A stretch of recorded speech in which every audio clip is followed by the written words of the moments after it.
La grande roue de la place de la Concorde doit rouvrir ce vendredi.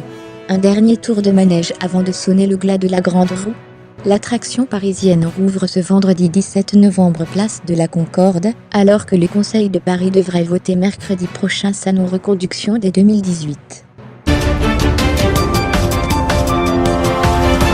Incendie mortel en Lot-et-Garonne, 3 corps retrouvés, la thèse de l'accident peu probable.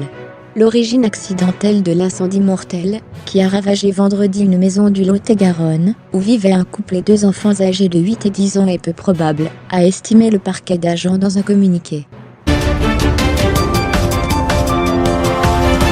Garrido explique pourquoi elle s'est sentie humiliée en devenant française par mariage. J'ai demandé la naturalisation française par la voie classique. On me renvoyait toujours mon dossier en disant « Il manque le certificat de scolarité du 2e trimestre de 3e, il manque votre relevé de compte du mois de mars 1992 etc. » Et ça ne marchait jamais alors que j'étais déjà très militante, très engagée dans la vie civique. Je n'avais pas le droit de vote, détaille-t-elle avant d'expliquer être finalement devenue française par mariage.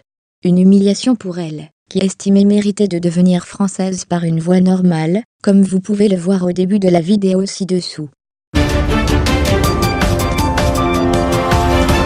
Affaire Grégory. 5 mois après sa mise en examen, Jacqueline Jacob défend son alibi inattaquable. Jacqueline Jacob a un alibi inattaquable pour le jour des faits, c'est le point essentiel de ce dossier, a martelé Frédéric Bernat, l'un de ses conseils, à la sortie de l'audition. L'avocat a ajouté que sa cliente était, avec son mari au travail, le 16 octobre 1984 jour de la mort de l'enfant, NDLR de 14h30 à 21h, c'est prouvé par des témoins, et par des éléments objectifs du dossier.